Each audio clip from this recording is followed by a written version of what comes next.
चलो आगे बात करते हैं।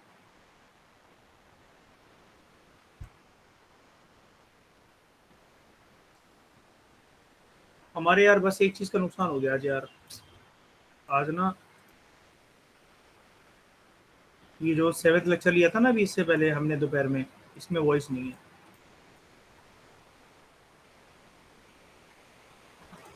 माइक यार 12 अक्टूबर को डिलीवर होगा यार। वो जो बिग ये जो अमेजन का, हाँ अमेजन का ग्रेट इंडियन फेस्टिवल स्टार्ट हो रहा है ना, तो उसमें हिना की बड़ी बहन ना एक्चुअली अमेजन की रिप्रेजेंटेटिव है दिल्ली की, वो काम करती है वहाँ पे। तो वही कह रही थी कि मैं ना नया दिलवा दूंगी और ऐसे ये वाला फ्री में रिप्लेस करवा दूंगी, तो तुम 12 अक्टूबर तक इंतजार कर लो, जिस दिन वो सेल स्टार्ट होगी ना तो बड़े सारे हमारे पास स्टॉक पड़ा रहता है। तो कहती मैं तुम्हारा वाला माइक लेकर तुम्हें नया वाला माइक दे दूंगी।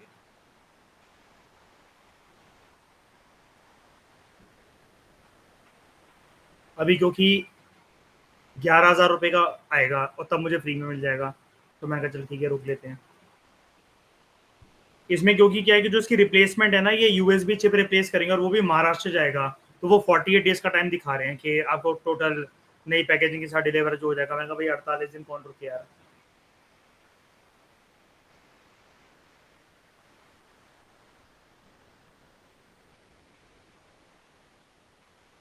Hello everyone, welcome to true I S and PCS. अब हम बात करते हैं फाइनली शतरप्स के बारे में, या फिर सत्रपी के बारे में, या फिर सतरप के बारे में। अब जो बैक्ट्रियंस जो थे, इंडो ग्रीक्स थे, राइट। मतलब जब इंडिया आए वो बैक्ट्रियंस, तो वो इंडो ग्रीक बने। उनकी ब्रांच क्या बनी, शाकास थे ना वो आगे चलकर। Yes. मतलब शाकास नहीं थे, मतलब काइंड ऑफ आप ऐसा मान लो कि जो इंडो ग्रीक्स, बैक्ट्रियंस, स्काइथियंस और पार्थियंस, जब ये इंडिया में आते हैं, आप एक बार के लिए शाखा को भूल जाओ, जब ये इंडिया में आते हैं तो ये किसी ना किसी के गवर्नर होते हैं, किसी ना किसी के सबऑर्डिनेट रूलर्स होते हैं, राइट, है ना। अब जो मैं बैक्ट्रियंस की आपसे बात कह रहा हूं, उनको शाकास ब्रांच में मैं इसलिए जोड़ रहा हूं क्योंकि आपको पता है कि बैक्ट्रियन तो एक पूरे का पूरा एम्पायर होने के अलावा एक रीजन था, तो स्काइथियंस भी वहां से आए हैं, ठीक है। लेकिन तालमेल जो ज्यादा बना, तालमेल तो ज्यादा बना, वो बना स्काइथियंस और पार्थियंस के बीच में। नोमैडिक ट्राइब ही थे स्काइथियंस, शाकास। पार्थियंस ऐसे ट्राइब जो कि ईरान से अपना लिंक रखते हैं, है ना। तो हम इनको एक कॉमन नाम भी देते हैं, स्काइथो पार्थियंस। और हमने डेडिकेटेड वे में टॉपिक भी पढ़ा था ये वाला, स्काइथो पार्थियंस या फिर शाक पालवास। तो इनके बारे में अब आप एक बात याद रखना, जैसा कि अभी तक हम बैक्ट्रियंस को देख रहे थे, बैक्ट्रियंस को हम क्या बोल रहे थे, दे आर इंडो ग्रीक्स, जो इंडिया में जिनका आगमन होता है, राइट। हम लोग स्काइथियंस को क्या बोल रहे थे, शाकास। पार्थियंस को क्या बोलोगे आप, पहलवास। लेकिन इनका इंडिपेंडेंट रूल बहुत ही कम, बहुत ही ज्यादा कम इलाके में था। ये हमेशा जॉइंट रूल अपने स्टैब्लिश करते थे, किसके साथ, स्काइथियंस के साथ। और ये क्या बना, स्काइथो पार्थियंस। ये वाली कहानी तो आपको पता है। हम लेकिन एक बात की तरफ डिस्कशन करते हैं, जैसा कि हम लोग प्रीवियस लेक्चर में भी इस डिबेट को सॉल्व करने की कोशिश कर रहे थे, ये शाकास वाली डिबेट, है ना। जो शाकास थे उनकी आगे चलकर दो ब्रांचेस बनेंगी, शाक शत्रप्स की, प्रॉपर शाकास नहीं, शत्रप्स की दो ब्रांचेस बनेंगी। तो जो स्काइथो पार्थियंस से दे रूल थ्रू देयर शत्रप्स। शत्रप्स का मतलब होता है वाइसरॉयस, और महाशत्रप सबऑर्डिनेट रूलर्स। तो in the early century C, जब एडी शुरू हो गया, एनो डोमिनी शुरू हो गया, तो there were two important lines of satrap rulers. एक शत्रतास और दूसरा कर्दमकास, who continue to have a hold over parts of western India during and after the Kanishk period। अब कनिष्क पीरियड में इसलिए बोल रहा हूं, जो पूरा का पूरा जो कुषाण एम्पायर था उसमें सबसे ज्यादा कंसोलिडेशन और एक्सपेंशन वो किसने करी, वो कनिष्क ने करी। आपने देखा ना कितना ज्यादा इसका ब्रॉड एस्पेक्ट के जो इसका रूल था, हमने उसके कितने ब्रॉड एस्पेक्ट्स और ब्रॉड पैरामीटर्स देखे, ठीक है। तो आप चाहे कुषाण पीरियड समझ लो, या फिर मैं आपको जनरली बता रहा हूँ कि कनिष्क पीरियड, कनिष्क के टाइम पर ये within the Kushan empire ज्यादा कंसोलिडेशन एक्सपेंशन हुई थी, लेकिन उसके बाद भी ये एग्जिस्ट यहाँ पर कर रहे थे। तो एक ब्रांच हम डिस्कस करते हैं सबसे पहले शाक क्षत्रप्स की, जो कि हैं क्षत्रप्स या क्षत्रतास। They were the prominent rulers who ruled over parts of Western India. ये वाली बात याद रखना, ठीक है। अब इंपॉर्टेंट रूलर्स कौन? Number 1 Bhumaka, around 78 CE। He originally owed allegiance to Kanishka, यानी कि इसके रिश्ते और कनिष्क के रिश्ते कैसे थे? बढ़िया रिश्ते थे। कनिष्क जो था, अगर आप यहां पर देखो, कुषाण एम्पायर से बिलोंग करता था, और कुशांस ने ये सारे के सारे पार्थियंस, स्काइथियंस को उजाड़ फेंका था, है ना? हाँ सर, हमने पढ़ा था ना, ये देखो line, Parthians like the Shakas, they became assimilated into the Indian society and became an integral part of it, but Kushans ultimately ousted the successors of Gondophares from the northwestern India, यानी कि Parthian empires जो कि and में थे।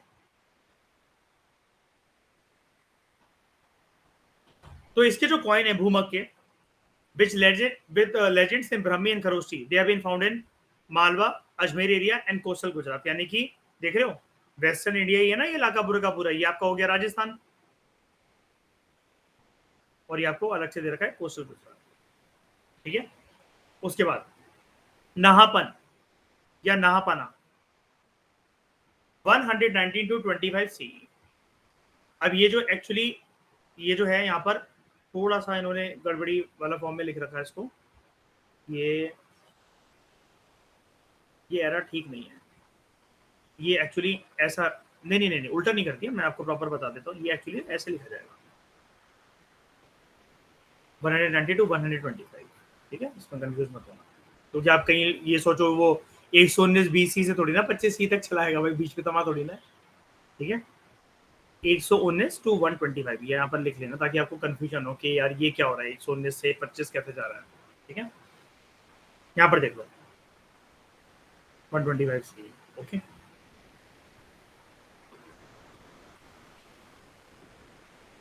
He progressed in his career from Kshatrapa to Mahakshatrapa, यानी कि viceroy से क्या बना? सबऑर्डिनेट रूलर बना।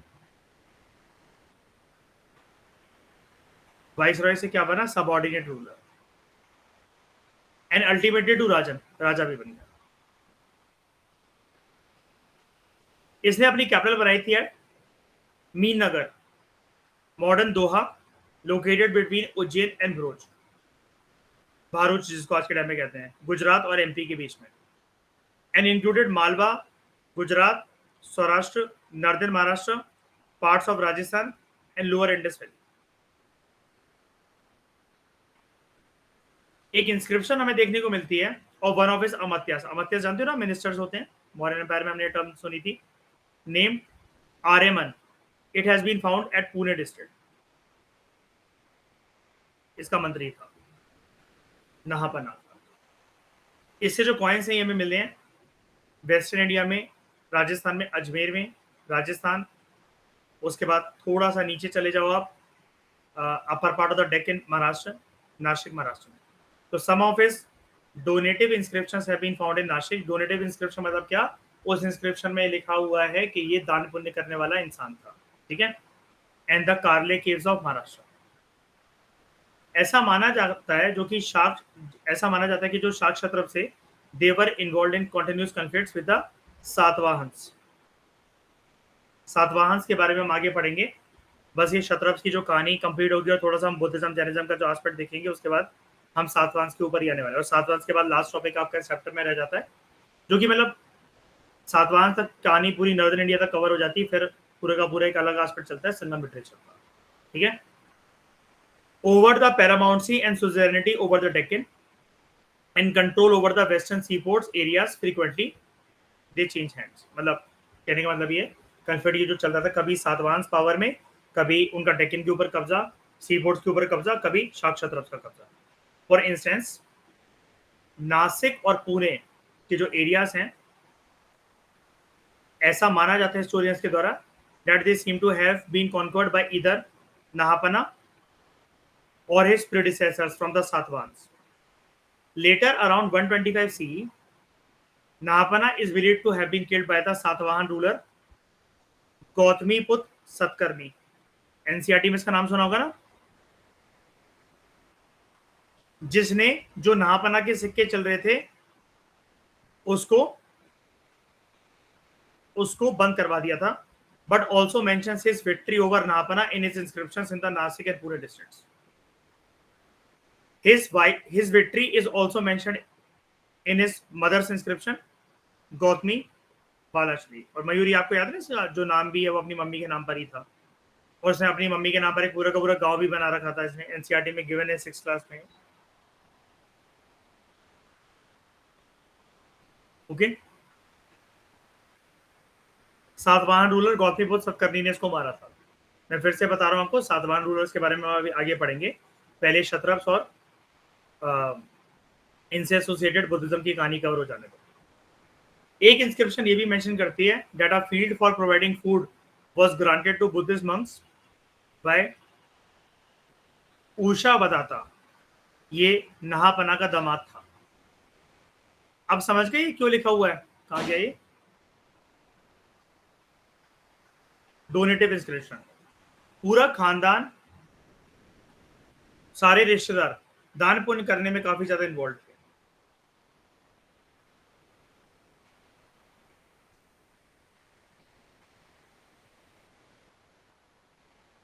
ठीक है,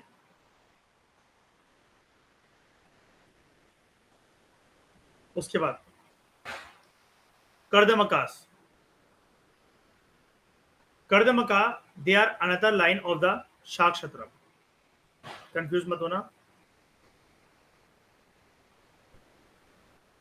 हम जो ये क्षत्रतास के बारे में पढ़ रहे थे, ये एक लीनेज है, दूसरा है कर्दमका. अब हम कर्दमका की तरफ बढ़ रहे हैं. ठीक है, जिनका होल्ड मैं आपको फिर से बता चुका हूं, कुषाण पीरियड जब चल रहा था तब भी था, उसके बाद तक भी रहा है. ठीक है, तो there another great line of the Shaka Kshatrapas. Again they ruled western India after the Kshaharatas dynasty came to an end. यानी कि इन दोनों क्षत्रप्स में से, शाक क्षत्रप्स में से पहले किसका रूल था, क्षत्रतास का, फिर बाद में कर्दमकास का. ठीक है, तो prominent rulers belonging to this dynasty included Chastana around 120 CE. इसी को माना जाता है कि he was a founder of Kardamaka dynasty. Originally इसने सिंध एरिया में रूल करा as a subordinate of the Kushans. अब समझ गए, ये जितने भी इनको टाइटल दिया जाता है वाइसरॉय या फिर महाक्षत्रपास, ज्यादातर ये कुषाण पीरियड के अंतर्गत काम कर रहे थे. जैसे ही कुषाण एम्पायर कनिष्क के बाद वीक होना शुरू होता है तो दे ग्रैब दी अपॉर्चुनिटी और फिर ये ऐसे करके राजन बन गए. ठीक है, वेस्टर्न इंडिया में. लेकिन तो ओरिजिनली ही ruled in the Sindh area as a subordinate ruler of the Kushan, and he was probably the Kshatrap of southwestern province of the Kushan Empire at the times of Nahapana. तो ये भी opportunities था क्योंकि wait कर रहा था right time का. Kardamakas had the practice of senior and junior rulers. Mahakshatrapa senior ruler, kshatrapa junior rulers. For example Chastana के लाइफ टाइम में, जो कि एक महाक्षत्रप रह चुका था, इसका जो बेटा था जय दमन और बाद में इसका जो पोता था रुद्र दमन वन, देवर क्षत्रप सोन. और क्षत्रप सोन होते थे जूनियर रूलर्स. तो ये लोग बोल रहे हैं वैसे वाइस रॉयस. ठीक है, तो he was succeeded by the famous ruler of his dynasty and his पोता रुद्र दमन वन. अब इसकी इंस्क्रिप्शन के बारे में तो सुना होगा, जूनागढ़ इंस्क्रिप्शन और सुदर्शन लेख श्रेया, जैसे कि हम डिस्कस कर रहे थे अभी 2-4 लेक्चर्स पहले.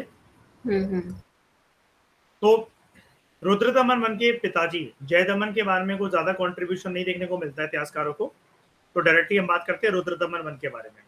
देखो मैं आपको एक बात बता दूं, अगर कनिष्क के बाद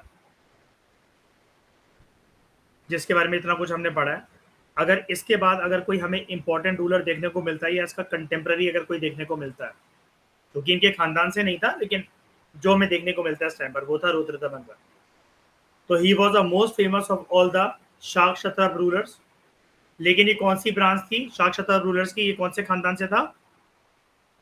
कर्दमकास, ठीक है। Who ruled in the middle of the second century C. इसका एम्पायर पूरे के पूरे वेस्टर्न इंडिया तक फैला हुआ था, which included Sindh, Gujarat, Konkan, Narmada valley, Malwa, Kathiawar, except the Nasik and the Pune areas. मतलब पूरे वेस्टर्न इंडिया पे आप देख ही रहे हो, पूरा कोस्ट पर भी देख रहे हो आप, सिर्फ महाराष्ट्र के नासिक और पुणे इलाके को छोड़। ये इतिहास में प्रसिद्ध इसलिए है बिकॉज इसने बड़ी सारी चीजों की रिपरेशंस करवाई। He undertook the task of repairing Sudarshan lake, जो कि चंद्रगुप्त मौर्य के टाइम से ही टिकी हुई थी, लेकिन इसको लगा कि इसको ब्यूटीफाई करना चाहिए, ठीक है। Located in the semi arid zone of Kathiawar, Gujarat के अंदर है, मैंने आपको दिखाया भी था प्रीवियस लेक्चर में। And this task is described in the famous Junagadh और गिरनार इंस्क्रिप्शन। अब गिरनार वर्ड से आप जान सकते हो ना, गिरनार लायंस होते हैं ना गुजरात में, हाँ सर। ठीक है। हाँ, क्या बोल रहे हो मयूर आप हड़प्पा में? यस, गिरनार साइड भी रह चुकी है, सुरका तोड़ा के बगल में। Dated in the Shaka year 72, that is 150 to 151 C, ये छोड़ दो, ठीक है। This inscription happens to be the first chaste Sanskrit royal inscription of early India when all others were generally composed in Prakrit. इसलिए आपको ये चीज जाननी चाहिए, पहली संस्कृत इंस्क्रिप्शन थी ये एंशिएंट इंडिया के अंदर, ओके। तो मैं आपको जूनागढ़ इंस्क्रिप्शन दिखाता हूँ।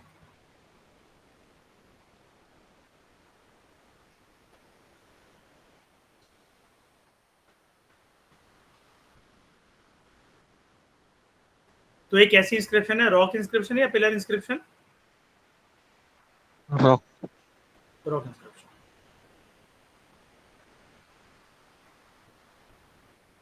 यहाँ पर अशोका वगैरह या चंद्रगुप्त मौर्य का जिक्र इसलिए आपको देखने को मिलता है बिकॉज ये रॉक्स वगैरह पिलर्स बनाए गए थे उस टाइम पर, चले आ रहे थे, और आपको पता है जैसा कि हर पिलर्स पर अलग अलग राजा अपना वैल्यूडेशन करने का सोचता था, तो इसलिए यहाँ पर आपको वैल्यूडेशन देखने को मिलती है। तो यहाँ पर वैसे तो पाली, प्राकृत, खरोष्ठी सबके अंदर आपको मिलेंगे, लेकिन इसके बारे में स्पेशल बात क्या है कि संस्कृत के अंदर भी इसमें कॉम्पोजिशन करवाई गई, and it was the first Sanskrit inscription, okay. उसके बाद his other achievements are also described through this inscription. The inscription mentions that he defeated Gautmiput Satkarni, जो कि उस टाइम पर माना जाता था एज लॉर्ड ऑफ दक्षिण पथ। दो बार हराया, but did not destroy him as he was a close relative. तो दिली दरिया जा गई।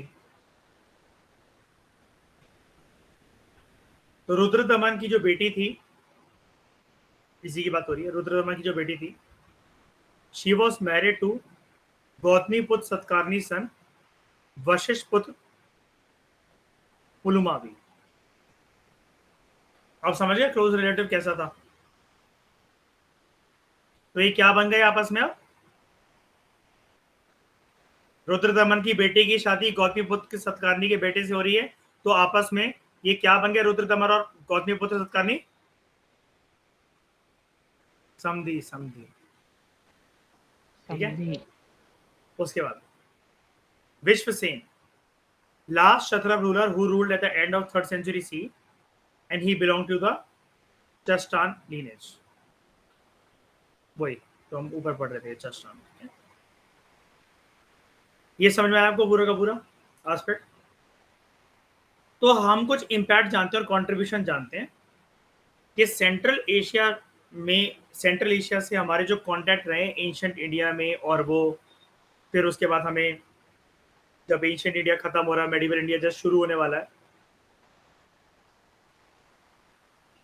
उस टाइम तक, या पूरा का पूरा आप चलो एंशंट इंडिया ही मानो फिलहाल, अभी गुप्ता एम्पायर अभी आया नहीं है, लेकिन बीसीई के एंड से लेते लेते सीई की स्टार्टिंग तक सेंट्रल एशियन कॉन्टैक्ट्स जो पास्ट में हिंदुस्तान पर रहने वाले, हिंदुस्तान की धरती पर रहने वाले राजाओं के जो रहे हैं, उसका क्या इम्पैक्ट रहा और उसका क्या कॉन्ट्रीब्यूशन रहा, इसको जानते हैं। शाक और कुषाण जो फेस था, अब देखो ये शाक कुषाण फेस मतलब पूरी कहानी तो श्रेया यही सिमट जाती है ना हमारी, शाक से लेकर कुषाण तक, Bactrian empire to Kushan empire, है ना, ये सारे के सारे बाहर के ही हैं, तो आप इसको शाक कुषाण कंबाइंड फॉर्म में नहीं करना, ये शाक टू कुषाण है, ठीक है। This phase introduce various new elements to trade and agriculture, administrative organisation, art और लिटरेचर में काफी ज्यादा उपलब्धि हुई, sculpture, pottery, science, technology and Indian society also. जो सेंट्रल एशियन इन्फ्लुएंस था, it was felt in almost all the spheres and aspects of social life. For example, pottery and architecture. Central Asia के जितने भी rulers या tribal groups जो भी यहाँ पर अपना हिंदुस्तान की धरती पर आगमन कर रहे थे, they introduce the use of burned bricks. आप कहोगे ये नई बात क्या है बर्न्ड ब्रिक्स की? देखो बर्न्ड ब्रिक्स इन्होंने यूज करना स्टार्ट करी for flooring and tiles for both flooring and roofing. Burned bricks का कंसेप्ट मैं जानता हूं कि आपका दिमाग जा रहा होगा पक्का इस पे, लेकिन बात सिर्फ बर्न्ड ब्रिक्स की नहीं हो रही है, उसको कंबाइन अगर आप कर दो यहाँ पर टाइल्स की भी आप बात हो रही है। हड़प्पा में टाइल्स थे क्या? No sir.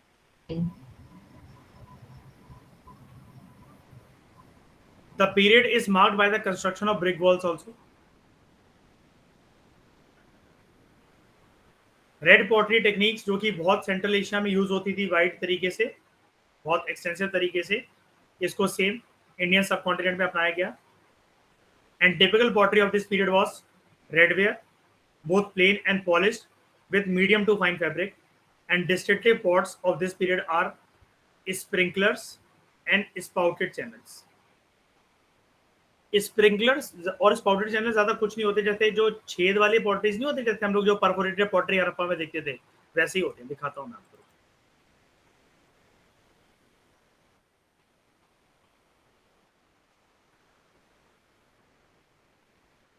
ये तो मॉडर्न हो गया। आप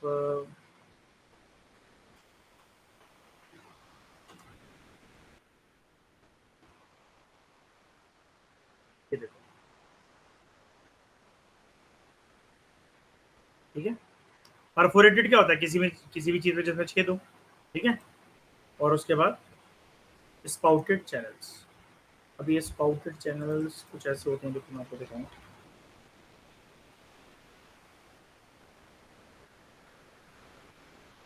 इसमें ये जैसे एक सूर्यदेव को चढ़ाने के लिए हम ये यूज नहीं करते जैसे कभी कभार, जिसमें चोंच निकली रहती है, काइंड ऑफ केतली बोल दो आज को, काइंड ऑफ ऐसा ये, ठीक है। अभी अच्छा आप मुझे खुद बात बताओ, इतने सारे पॉट हम लोग हड़प्पा से देखते हुए आ रहे हैं, हमने ऐसा कुछ देखा है पेड़ पौधों को ऐसा पानी डालने के लिए, या फिर ये वाला ऐसा कुछ देखा, चोंच वाला पॉट हमने देखा है कुछ आज तक? बताओ। नहीं है सर। ना? तो ऐसी एक बात बताओ मैं, इंटरेस्टिंग बात, हम लोग जो मंदिरों में, अपने घर के मंदिरों में, या फिर आपने जनरली वैसे भी मंदिरों में देखा होगा, और अब माली को देखा होगा ये ऐसे स्प्रिंकलर्स को यूज करते हुए। माली के अपने घरों में भी आपकी मम्मियाँ या फिर दादा दादी, नाना नानी, जो भी फ्री फंड के लोग होते हैं, वो मतलब शौकिया तौर पर बालकनी में बस ये ड्रामे करना शुरू हो जाते हैं, तो उनके हाथों में आपने स्प्रिंकलर देखा होगा।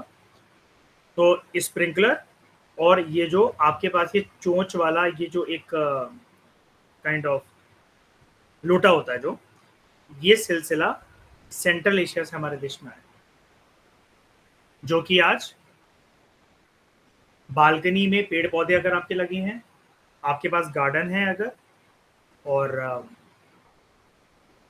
घर में मंदिर है, पूजा पाठ होती है, तो ये 2 चीज़ें वहाँ पर यूज़ होती हैं। ये हम नहीं जानते थे इसके बारे में। ठीक है? याद है ना पहले जब वो मैं आपको ये सारी चीज़ें जो पढ़ाता हूँ एंशिएंट इंडिया में, इरिगेशन सिस्टम वगैरह, घड़े और मटकों से भर-भर के पानी ला-ला के डाला जाता था।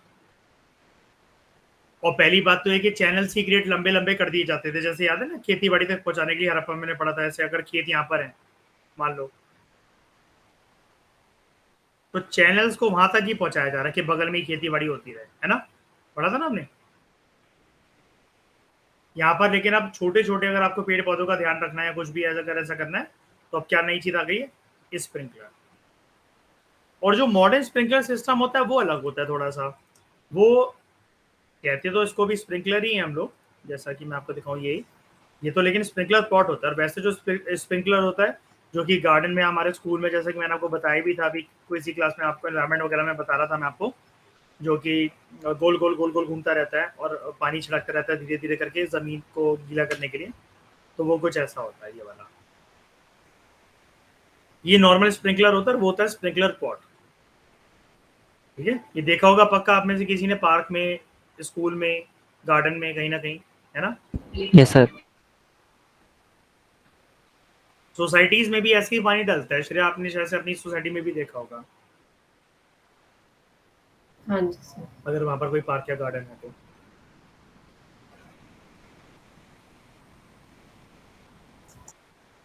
व्यापार और खेती-बाड़ी की बात करते हैं। Due to the establishment of intimate contact between the central Asia and India. अब ये कॉन्टैक्ट जो यहाँ पर वर्ड लिखा जा रहा है, इंटीमेट कॉन्टैक्ट, इतना गहरा संबंध, इतने गहरे ताल्लुकात इंडिया और सेंट्रल एशिया के कैसे बने? उसका रीजन था invasions into India, consolidation and expansion to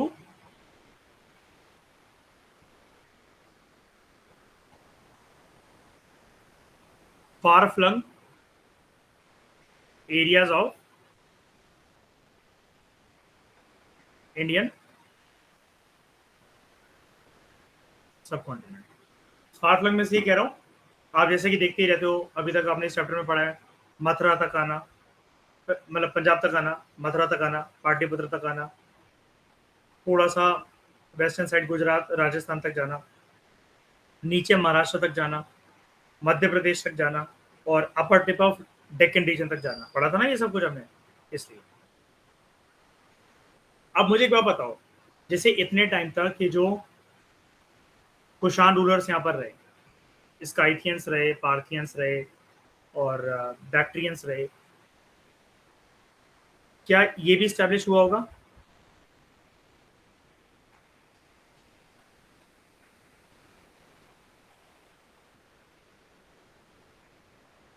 matrimonial alliances? हाँ सर।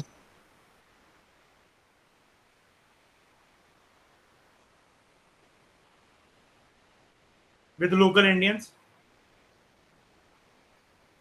मैं लोकल इंडियंस इसलिए बोल रहा हूँ, शादी का सिलसिला ये वाला मत समझ जाना, जैसा कि गौतमीपुत्र सत्कारनी ने ये जो है रुद्रदमन जो है, उसकी जो रुद्रदमन ने अपनी बेटी जो थी वो गौतमीपुत्र सत्कारनी की बेटे को दे दी थी, वशिष्ठ पुत्र पुलुमावी को। लेकिन लोकल इंडियंस के साथ शादी होती थी इनकी कि नहीं होती थी? वो कैसे होने लगी? ये तो ट्राइब थे, लेकिन याद है, because of their affiliation with Hinduism. एक तो गॉड्स एंड गॉडेसेस की वर्शिप करना, प्लस अपना नेम चेंज करना, याद है? तो लोग फील करेंगे ना इनसे अपनापन हिंदुस्तान के, तो देंगे अपने बेटे और बेटी शादी करने के लिए इनको। बिल्कुल। बाद में वो अलग बात है श्रेया कि बड़ी जिंगल वाला वो करना पड़े उनको, लेकिन जोक्स अपार्ट, ऐसा कुछ भी नहीं था। ये वो वाले ट्राइब नहीं है। आप ये सोचो कि पत्ते लगाकर घूमते थे, पत्ते लगाकर घूम रहे होते तो वेस्ट एशिया से नॉर्थ वेस्टर्न इंडिया तक 70 को वो कर लेते थे। ऐसा भी मत सोचना कि जितनी बार इन्होंने इन्वेजन करिया, आक्रमण करा, तो ये भाला ले लेकर या फिर बो एंड एरो ले लेकर ये कंट्रोल करते थे। इनके पास अच्छे खासे वेपन्स थे, ठीक है। तो due to the establishment of intimate contact between central Asian India, trade between the two regions flourished. India जो है वो अच्छी खासी मात्रा में गोल्ड इंपोर्ट करता था from Altai mountains of central Asia इस जमाने में। अब ये होता था, इंडिया करता क्या था, मतलब जहां पर ये जो रूलर्स थे, वैक्यूम तो देखो था ही ना। ये पूरे का पूरे चैप्टर किसके बारे में है? पोस्ट मॉडर्न एम्पायर के बारे में। तो मॉडर्न एम्पायर के बारे में डिक्लाइन देखने को मिलता है, वैक्यूम तो पूरा का पूरा था। तो जो बाहर के लोग जो थे वो इन्वेडर्स के तौर पर यहाँ पर आकर जब स्टेबिलिटी के साथ, कंसोलिडेशन के साथ अपने एम्पायर को बनाकर रहते हैं, वो गोल्ड का इंपोर्ट यहाँ पर करवाते थे। उसके बाद due to the extensive control of the Kushans on the silk route, पढ़ा था ना हमने, और ये किसके टाइम पर हुआ? ज्यादातर कनिष्क के टाइम पर। जो इकोनॉमी थी जो कुशान्स की, it was replenish with the tolls levied from the traders, मतलब उससे टैक्स और टोल्स और फीस फाइन्स वसूले जाते थे व्यापारियों से, और ये जो इनकम इससे आती थी, it help in building a large prosperous empire. तो it is rather important to note that even though it was the Indo Greeks who introduce gold coins in India, पढ़ा था ना हमने, बैक्ट्रियंस इंट्रोड्यूस करे थे। It was the Kushans who were the first rulers in India to issue gold coins on such a wide scale. मतलब बात सिर्फ अगर गोल्ड कॉइन की हो रही है तो इंडो ग्रीस के पास वो टाइटल है। वाइड स्केल पर अगर है तो Kushan rulers. Kushans also promoted agriculture, और ऐसा माना जाता है that कुशान राजाओं ने बहुत लार्ज स्केल पर irrigation facilities and systems Bharat के अंदर इंट्रोड्यूस करा था, ठीक है। उसके बाद मिलिट्री नॉलेज एंड इक्विपमेंट्स। ये घुड़सवार रखते तो थे अपने पास बहुत एक्सीलेंट, लेकिन खुद भी अपने आप में काफी ज्यादा सक्षम और कैपेबल घुड़सवार थे। यानी कि इनके पास कौन सी फोर्स बहुत अच्छी थी और खुद भी क्या अच्छे थे, बहुत ज्यादा कैवलरी। कैपेबल। अब ऐसा क्यों? ये कभी क्योंकि राजा नहीं रहे, हमेशा जमीन से जुड़े रहे हैं। वाइसरॉय या सबऑर्डिनेट रूलर्स रहे ना, जंग के मैदानों में तो जाते ही होंगे ना फारिस की तरह। और उसके बाद जैसे जहां इन्वेजन करनी है, किसी के रूल पर इंस्टेबिलिटी पैदा कर रही है, घुड़सवारी तो जरूरी है। हाँ सर। तो Shakas and Kushans introduce better cavalry and they popularized the use of riding horses on large scale. They made common the use of reins, saddles, and toe stirrups made of rope, which facilitated the movement of the rider. जो हम लगाम नहीं पकड़ते हैं घोड़े की, और हम घोड़े की आंख के आगे एक पट्टा लगाते हैं, आपको पता है ना, घोड़ा वरना बहुत वाइड एंगल में देख सकता है और उसकी नजरें नैरो रहे। ये चीज आपको पता है? यस सर, देखा है। कोई भी घोड़ा देख लो संसार का, कोई सा भी घोड़ा, अरे यार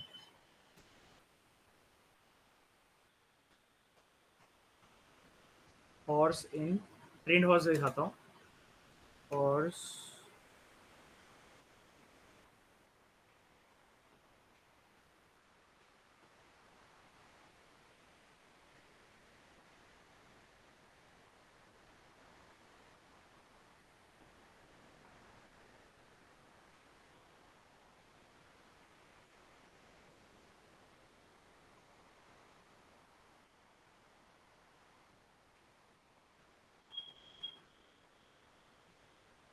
हॉर्स रेन कहते हैं इसे, इस लगाम को, ठीक है।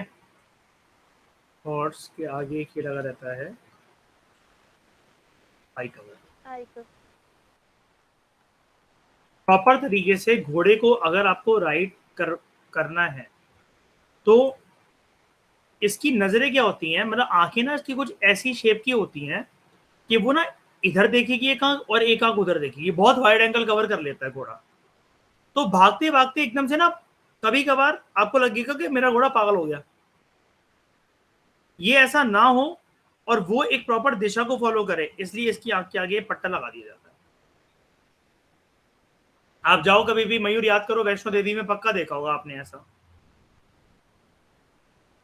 पहाड़ों से कूद जा वरना घोड़ा बुड्ढे बुढ़ियों को लेकर।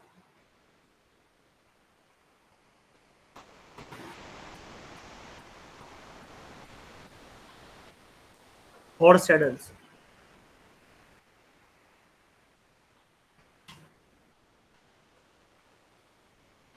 जिस पे हॉर्स राइडर बैठता है ना, गद्दी,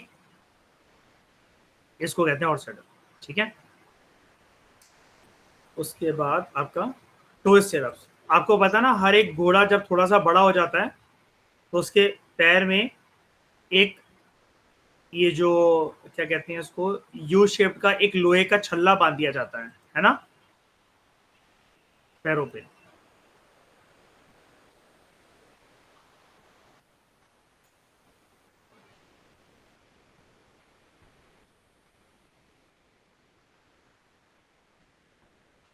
पहले तो टोस्ट तरफ देख लो, एक तो ये आपका कहीं पैर टिकाने की जगह, और जो ये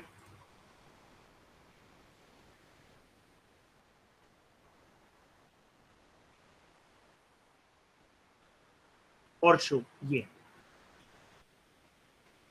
हर घोड़े के नीचे बांधा जाता है, वरना होगा क्या, घोड़ा भागता रहेगा, 1 साल भी भागेगा ना, पूरे के पूरे पैर ये घिस जाएंगे उसकर, वो हमेशा के लिए लंगड़ा हो जाएगा और ये टांग खराब हो जाएगी उसकी। संसार में कोई से भी ऐसे एनिमल्स होते हैं जिनको आपको भगाना होता है, कई लोग जो प्राइवेटली गधे को रखते हैं ना, ऐस को रखते हैं, तो वो डंकीज में ये वाला काम करवा देते हैं।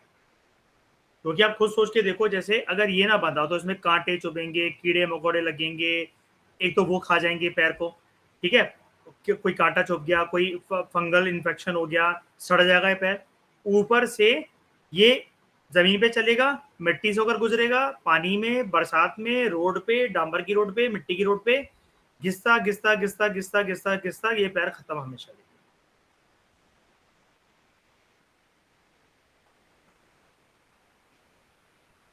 हाँ, ये इसके बहुत फायदे होते हैं, मतलब इसलिए जब भी यूरोपियन कंट्रीज के अंदर जो ये हॉर्स राइडिंग को लेकर ये जो बेटिंग लगती है ना, जो ये आपको पता ना, वहाँ एनिमल्स को भगा भगा, कुत्ते बिल्ली इन सब की जो रेस होती है, उसके ऊपर सट्टा बाजारी होती है, मतलब पूरी प्रॉपर तरीके से। जो प्राइवेटली हॉर्स को मेंटेन करते हैं ना, वो इस पे बहुत खर्चा करते हैं, best to best horse shoe लगाया जाए। और हाँ, जो मैं आपको ये हॉर्स शू स्टिरअप बता रहा था, ये ऐसी जगह है कि भाई आप हवा में पैर लटका कर थोड़ी ना घूमते रहोगे, ठीक है, ये होना चाहिए, ठीक है। इससे क्या होगा, आपकी कमान, आपकी पकड़ बहुत अच्छी बनेगी। और ये तीनों चीजें हम कहाँ देखेंगे श्रेया, कहाँ देखेंगे, घोड़े पे लवासना में, ठीक है। पनिशमेंट के तौर पर अगर 6 बजे सुबह नहीं पहुंचे तो ये करना पड़ेगा 1.5 घंटे के लिए, ठीक है।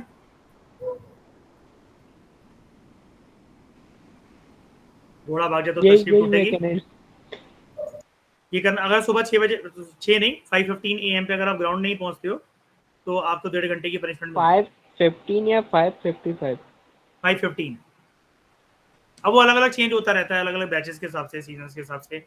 अब 2 तरह के बैचेस स्टार्ट हो गए ना, जैसे क्या होता है यूपीएससी में कि जो लोग मान लो कि एग्जाम निकाल चुके हैं, उनको फिर से प्रीलिम्स देना है, उनको डेजिग्नेटेड सर्विस नहीं मिली है, तो वो क्या कहते हैं, विंटर्स वाली ट्रेनिंग को छोड़कर वो समर वाली ट्रेनिंग को ज्वाइन कर सकते हैं। लेकिन यहाँ पर ठंड तो सदाबहार होती होती है।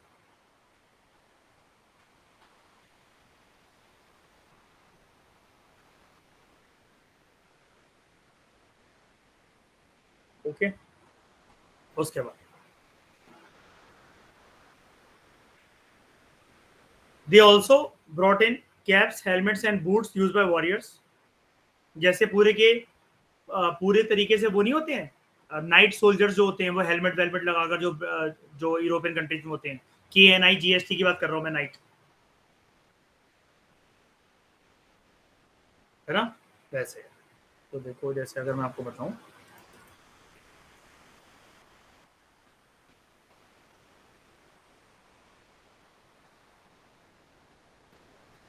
जी पूरी शील्ड वील्ड लगा लगी थी, ठीक है।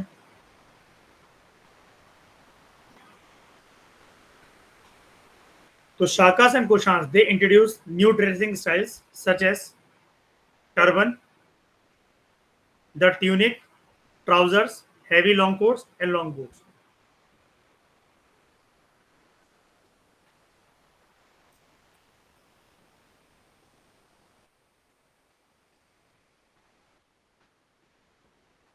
यूनिक होता है काइंड ऑफ आपका वन पीस जो कि गाउन की तरह होता है, जिसको आप रात के समय में, जैसे राजा महाराजाओं के वो नहीं होते थे, जैसे एक प्रॉपर गाउन पहन रहे हैं, बीच में से एक बेल्ट लगाकर जैसे काइंड ऑफ नाइट सूट की तरह सो रहे हैं।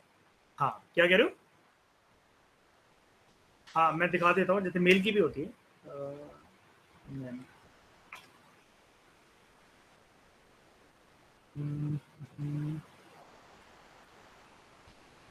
प्रॉपर दिखाऊं अगर मैं आपको, ये होती है काइंड ऑफ जो उस जमाने में चलती थी, मैं वो दिखाना चाह रहा हूँ।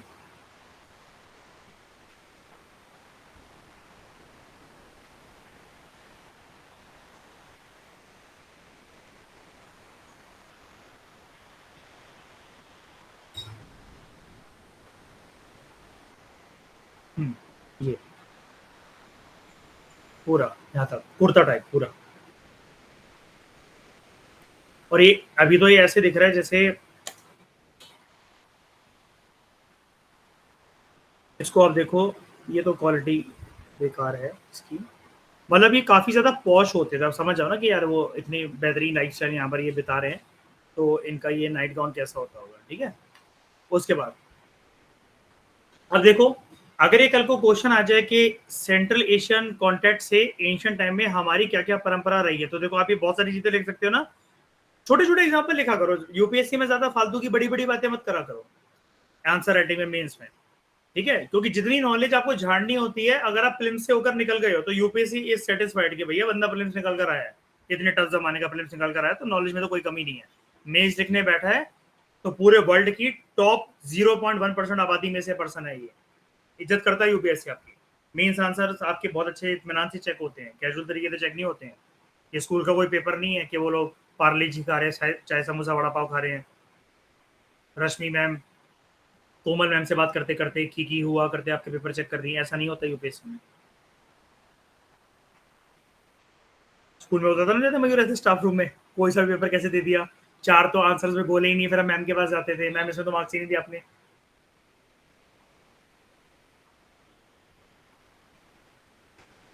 मैं जाता था श्रेया बढ़वाने, 100 में से सारे गोले को कैलकुलेट करके 5.5 नंबर होते थे मेरे।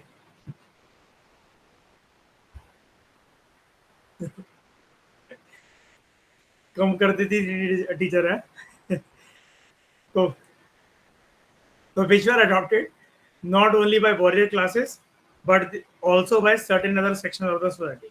The practice of making leather shoes it began in India during this period in all likelihood. हाँ, मैं आपको बता रहा था कि छोटी छोटी बातें करा करो यूपीएससी के आंसर्स में। तो आप ये लिख सकते हो कि बालकनी में जैसे हम अपने प्लांट्स लगाते हैं, उसके लिए हम क्या रख लेते हैं अपने पास,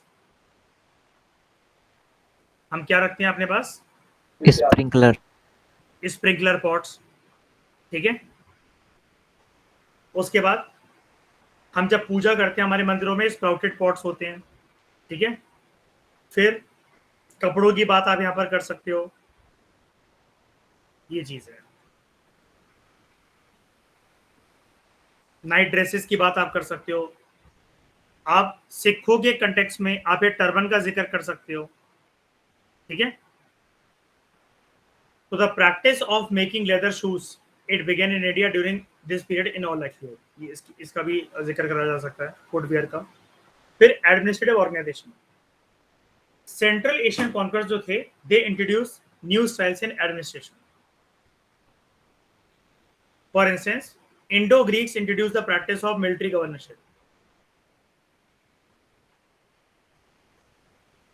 जहां पर ये लोग मिलिट्री गवर्नर्स को अपॉइंट करते थे, कॉल्ड स्ट्रेटिगोस। इंडो ग्रीक्स की बात हो रही है, इंडो ग्रीक्स मतलब कौन, शाबाश, बैक्ट्रियंस। जबकि जो कुशांस जो थे they introduce the satrap system of government, जिसके अंतर्गत एम्पायर जो था वो डिवाइड होता था बड़े सारे सत्रपीज में, सत्रपी मतलब समझते हो, एक ऐसा एरिया जहां पर एक सत्रप मतलब कंट्रोल करेगा, लाइक हाँ मतलब वो तो एक वाइस रॉय, और अगर वो माँ सत्रप है तो वो फिर सबऑर्डिनेट रूलर है। एक एरिया तो दिया जाएगा ना, ये थोड़ी ना कि कहीं पर ही कंट्रोल कर लो, सिस्टम तो है ही ना पूरा। तो under which empire was divided into numerous satrapies and each satrapy was placed under the rule of a satrap, जो मैंने आपको बताया। अब ये जो सारे सिस्टम से it led to the development of feudatory organisation. Feudal lords इससे आना शुरू हुए। तो ऑब्वियसली बात है, जिस भी एरिया में वो कंट्रोल करें तो वहां पर कोई एग्रीकल्चर जमीन भी होगी, टेनेंट्स भी काम करेंगे, और बहुत बार ये फिर ऑब्वियसली बात है, जैसा कि आपने अभी ऊपर पढ़ा, ये टैक्सेस वगैरह लेवाई करेंगे, फीस एंड फाइन्स लेवाई करेंगे, तो बहुत सारे लोगों का इसके चलते शोषण भी होगा। ठीक है, so these systems led to the development of feudatory organization wherein these Central Asian conquerors, they established their supremacy over numerous small princes who regularly paid tributes to them. Shakas or the Kushans, they strengthened the idea of divine origin of kingship. देख रहे हो, यहां पर अगर ये introduce लिखता तो मैं इस लाइन को कटवा देता। स्ट्रेंथन इंट्रोड्यूस इन्होंने कहां करी है, तो पहले भी होता था मौर्यन एम्पायर और प्री मौर्यन एम्पायर में, नहीं देखा आपने, क्या बताओ। और डिवाइन किंगशिप क्या होती है, वैदिक सोसाइटी को देख लो, पुरोहित को क्यों बुलाया जाता था जनता के सामने, इसलिए तो भगवान के अवतार हैं, इन्होंने भेजा है, इनको इनकी तौहीन करना मतलब भगवान की तौहीन करना। कहता था कि नहीं कहता था पुरोहित? पंडित उस टाइम पर, ब्राह्मण उस टाइम पर बहुत बड़ा जरिया थे कि नहीं थे किसी रूलर के रूल करने का। क्षत्रियास के रूल के पीछे ब्राह्मणों का बहुत ज्यादा हाथ था कि नहीं था उस जमाने में। तो दे टुक द टाइटल ऑफ देवी पुत्र, that is the son of gods and goddesses. कौन सा, देखो फ्यूडेटरी का मतलब होता है, ये वर्ड आता है फ्यूडल लॉर्ड से। सिंपल भाषा में बताऊं, आज के समय में इसको इंडियन के कंटेक्स्ट में समझ लो।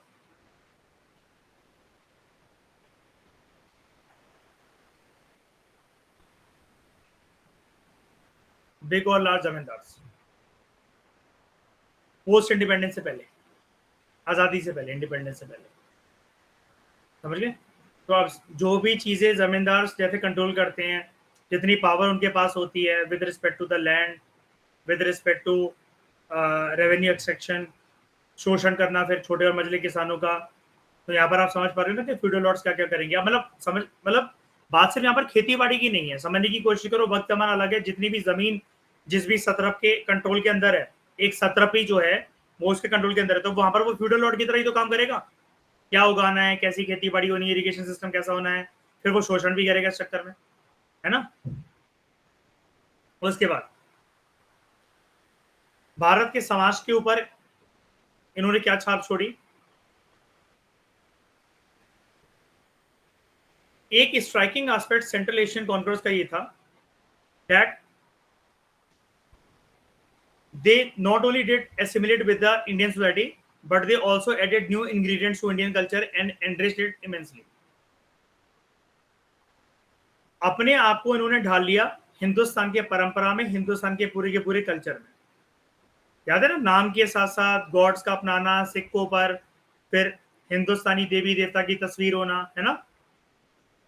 अब इनकी खुद की स्क्रिप्ट तो थी नहीं, ऐसा क्यों बोला जा रहा है इनकी खुद की स्क्रिप्ट नहीं थी, जल्दी बताओ। किसकी खुद की स्क्रिप्ट नहीं होती कभी दुनिया में? नोमैडिक, ट्राइबल्स की। आप क्या कह रहे हो श्रेया? नोमैडिक। हाँ हाँ वही, मतलब नोमैडिक लोगों को, ट्राइबल लोगों को। जिंगल वाला हु करने से फुर्सत मिलेगी तब तो। और बात और बोली में तो कोई श्रेया जैसे टेंशन ही नहीं है कुछ, तो है ना। जैसे अभी तक तो अभी तक तो तलवारें वगैरह ही यूज कर रहे हैं, लेकिन उससे पहले तो पता ही ना आप उनकी बोली। गौरव कौन सी भाषा बोलते थे ये?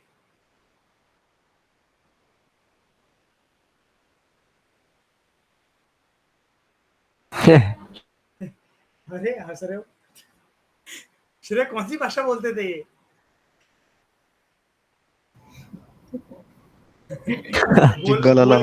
बोल के दिखाइए कोई। ठीक है, आवाजें निकालते थे, चेन्नई एक्सप्रेस में देखा होगा ना आपने, वैसी आवाजें।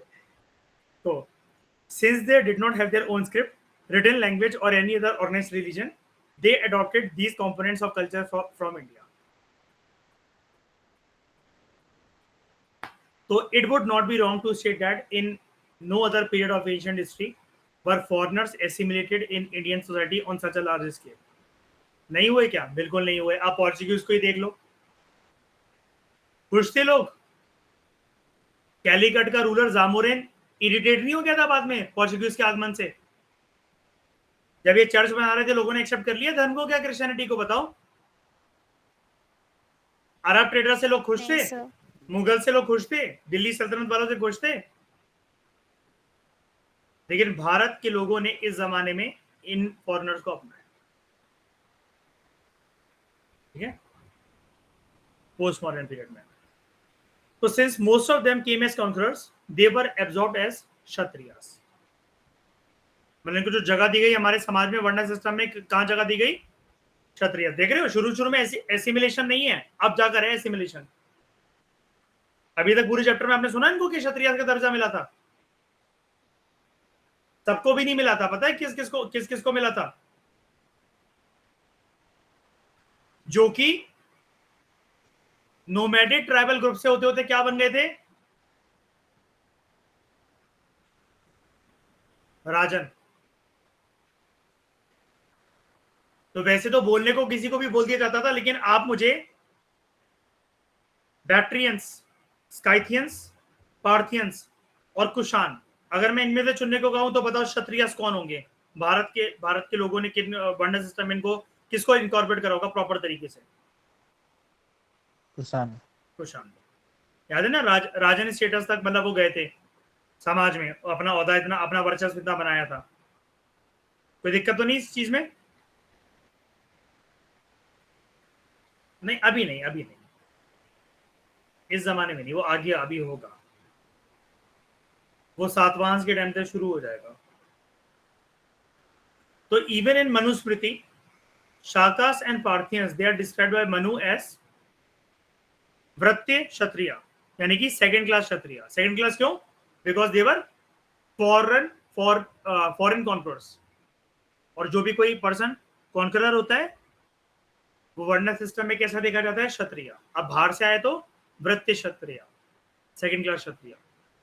Who had deviated from the duties of sacrificial rituals and thus fallen in the status. यानी कि वॉरियर्स हैं, इस वजह से क्षत्रिय हैं. सेकंड क्लास क्यों है? बिकॉज सैक्रिफिशियल रिचुअल्स को परफॉर्म नहीं करते हैं, जो कि क्षत्रियों की पहचान होती है.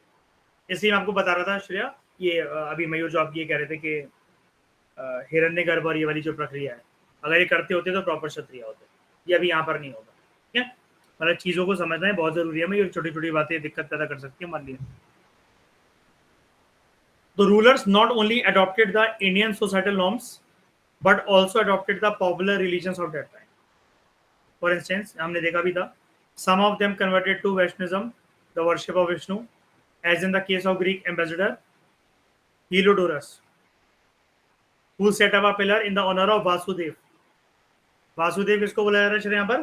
भगवत कृष्ण जी, और उनकी सवारी विष्णु जी की Garuda. Few other adopted Buddhism, as in the case of Greek ruler Menander, who became a Buddhist. Similarly, Kushan rulers worship both Shiva and Buddha, and the images of these two appeared on the Kushan coins. है ना? शिवा की proper image तो नहीं है, लेकिन symbols है ना, नंदी और त्रिशूल. जबकि बुद्धा प्रॉपर है. हाँ सर.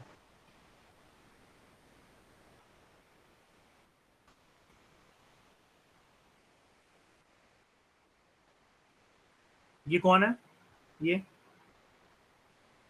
बुद्धा.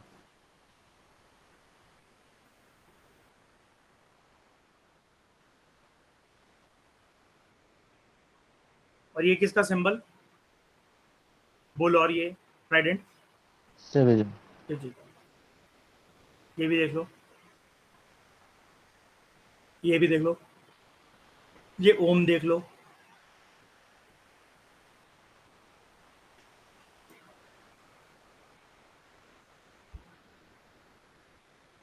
अब देखो एक यूनिक चीज जो कि बुद्धिज्म जैनिज्म चैप्टर में हमें बताई जानी चाहिए थी लेकिन हमसे छुपा ली गई वो। The origin of Mayan Buddhism, it owes a lot to the Central Asian influence. पता है क्यों? यहां पर ट्राइबल ग्रुप आकर बुद्धिज्म जैसे रिलीजन को अपना रहा है। इन्होंने क्या बोला, हमें टीचिंग समझ में नहीं आती, अगर हम किसी को दिल से मान रहे हैं, हमारे देवता देवी जिनकी बातों का असर हमारे ऊपर हो रहा है, तो हम उनको मूर्ति में ही पूजना स्टार्ट करेंगे, क्योंकि आप जैसा बता रहे हो हम बुद्धा की बातों को समझ पा रहे हैं, लेकिन उनकी बातें हमारे जीवन में जो असर ला रही है, हम रोज उनको थैंक यू बोलना चाहते हैं। अब वो हम मेडिटेशन करके नहीं बोल सकते, हमें प्रॉपर उनकी मूर्ति और इमेज चाहिए। अब समझ गए ये महायान बुद्धिज्म कैसे बर्थ लेता है। तो बड़े सारे मंक्स को ये लगा कि ये सही तो कह रहे हैं। अगर ये दिक्कत इनको आ गई है कि ये बुद्धा की टीचिंग से रिलेट कर पा रहे हैं अपने आप को, लेकिन ये बुद्धा की इमेज को वर्शिप करना चाहते हैं, तो आगे जैसे जैसे समय बीतता चलेगा तो बुद्धा के बारे में लोग तो भूल जाएंगे, सिर्फ उनकी टीचिंग्स को याद कैसे रखेंगे। आप समझ गए वो श्रेया वो वाली लड़ाई, थेरावाड़ा और ये महायान।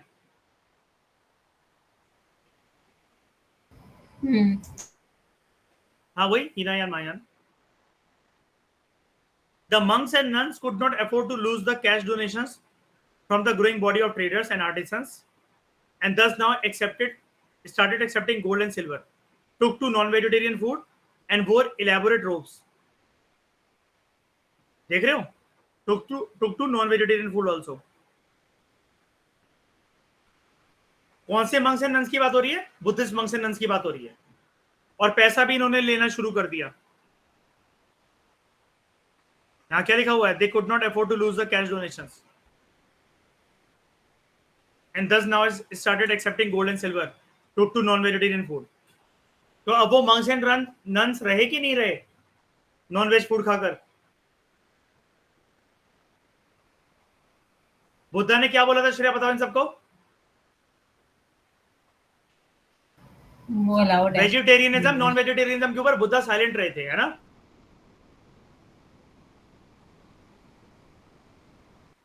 पढ़ा था ना श्रेया हमने कि अगर जैसे वो मोनेस्ट्री में अगर कभी नॉनवेज अगर मिल जाता है तो उस पर कोई पाबंदी नहीं थी। और याद है ना मैंने आपको बताया था, एक वो औरत आई थी बुद्धा के पास में, वो चावल का कटोरा लेकर, तो उस पर भी डिबेट चलती कि बुद्धा ने भी शायद से नॉनवेज खाया था एक बारी। लेकिन ये जो कैश डोनेशन है अगर ये एक्सेप्ट कर रहे हैं और गोल्ड और सिल्वर ये एक्सेप्ट कर रहे हैं, ये क्या है? इनका पाप। और इनको कब कबूलना पड़ेगा? कौन से सीजन के बाद, कौन से दिनों के बाद? बारिश के दिनों के बाद, सावन के बाद, है ना? और ये चीज गलत है ना, इनको निकाला जा सकता है ना इसके लिए रूल्स के अकॉर्डिंग। Very good. तो they wore elaborate robes as substantiated by the discovery of large number of coins in the monastic area of Nagarjunakonda in Andhra Pradesh. ये जगह का नाम है। जैसे वो है ना कर्नाटका में जगह श्रवण बेलगोला, ऐसी ये नागार्जुनकोंडा आंध्र प्रदेश के अंदर। हाँ आशा में क्या कह रहे हो? मैं कह रही थी ये भी तो बोला जाता है कि हार्म नहीं करना किसी एनिमल को। हाँ हार्म नहीं करना, लेकिन ये मार के थोड़ी ना खा रहे हैं, बस मिल रहा है। Talk to non vegetarian food मतलब अगर मिल रहा तो एक्सेप्ट कर लेते थे एक प्रकार से। पता है क्या मैं ऐसा क्यों था, मैं बताता हूँ। ये पूरे का पूरा इंडिया का जमाना कैसा है, कौन है सारे यहाँ पर रूलर्स, कौन है? वेशभूषा कोई भी पहन लेने से औकात थोड़ी ना बदल जाती इंसान की, है ना? मयूर आप तो बहुत अच्छे से समझ सकते हो, कुछ ऐसे लोग हैं, है ना, वो महीने के 5-5 10-10 लाख रुपए की कमाए, लेकिन औकात तो वही है ना उनकी।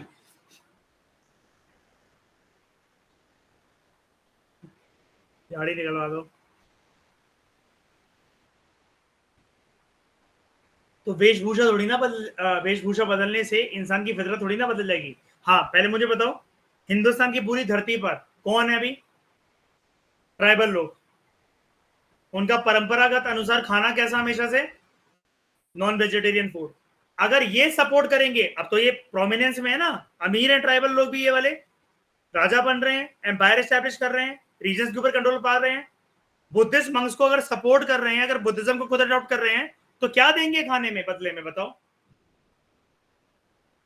और राजा जैसे ही होता है तो आसपास के लोग भी फिर वही रिलीजन, वही फूड कल्चर अपना लेते हैं कि नहीं अपना लेते हैं, बताओ जैद, कुणाल, श्रेया। मौर्य, ये मुगल एम्पायर और दिल्ली सल्तनत के टाइम पर हिंदुस्तान में ज्यादातर आबादी कैसी देखने को मिलती थी, और जो हिंदू थे भी वो किसमें कन्वर्ट होना चाह रहे थे कंफर्टेबल लाइफ बिताने के लिए? इस्लाम में। इस्लाम में। ऐसा होगा ना कि राजा जो होगा, अगर आप उसी के साथ पैरेलली चलोगे तभी तो आप सुखी रहोगे, नहीं? हाँ सर। आप अपने एरिया के एमपी से ऑपोजिशन पार्टी के एमपी की तारीफ करते जा रहे हो, वो वोट मांगने आया, आप कह रहे हो उससे हम तो तुम्हें वोट नहीं देंगे, हम तो उसी को देंगे, हमने तो सोच रखा है, और जितने लोग हमें मिल रहे हैं हम तो उसको बताते जा रहे हो उन्हीं को वोट करना। वो करेगा आपका कोई भी काम कभी?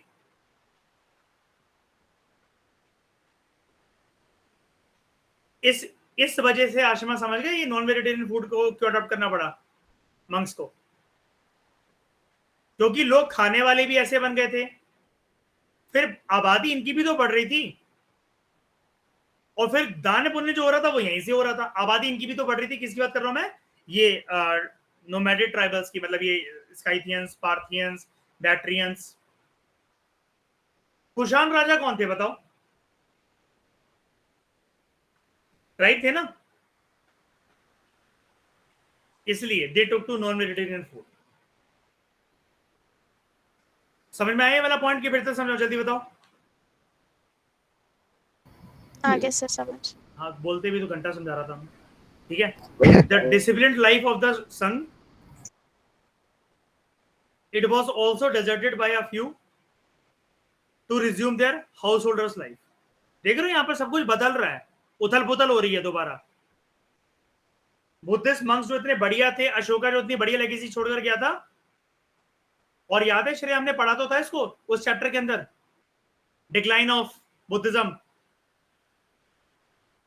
याद नहीं है कि बड़े सारे मंक्स ने पैसा लेना शुरू कर दिया था, दे टुक टू नॉन वेजिटेरियनिज्म, वापस से अपनी पारिवारिक जीवन बिताने लग गए थे। यही है वो टाइम जो मैं आपको बता रहा था कि आगे वाले चैप्टर्स में डिस्कस करूंगा। और उसके बाद बुद्धिज्म इंडिया से गायब होकर, मतलब थोड़ा बहुत उसकी झलक रही है, लेकिन ज्यादातर कोर रिलीजन बन गया दूसरी कंट्रीज का। तो disciplined life of sangha was also deserted by a few to resume their householders life, and earlier the things associated with Buddha, जिनको वर्शिप करा जाता था as a symbols, they were replaced with his images. और ये कौन करवा रहा है सब कुछ? कौन करवा रहा है? हाँ नहीं, कुशान तो करवा रहा है, लेकिन नया ग्रुप कौन सा, नया स्कूल कौन सा? Mahayana Buddhism. This new form of Buddhism, which respected, venerated, worshipped the images of bodhisattvas, they came to be known as Mahayan Buddhism। आपको पता नहीं है, बुद्धा की मूर्ति को या इमेजेस को फॉलो कम थोड़ा सा करके ज्यादातर बोधिसत्वास की पूजा करना। And Kanishka was a great supporter of this form of Buddhism, जिसने फोर्थ बुद्धिस्ट काउंसिल ऑर्गेनाइज करी थी। इसके साथ साथ इसने बड़े सारे स्तूपास को कंस्ट्रक्ट करवाया था in the memory of Buddha. और एक स्तूपा कहां पर है? कहां पर है? पाकिस्तान। पाकिस्तान, पेशावर। पेशावर।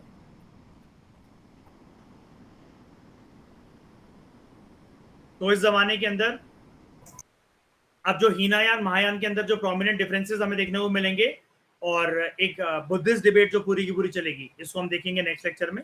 और उसी के साथ में आपको गांधार, मथुरा और अमरावती स्कूल ऑफ आर्ट करवाते हुए बोधिसत्वास की इमेजेस, महायान बुद्धिज्म, ये सब कुछ मैं पूरा का पूरा प्रॉपर तरीके से आपको बताऊंगा। उसके बाद सातवाहन रूल स्टार्ट हो जाता है, फिर एंड में जाते जाते आपका पैरेलली जो दक्षिण भारत में चलता है वो चलता है आपका संगम लिटरेचर, फिर आपका चैप्टर खत्म।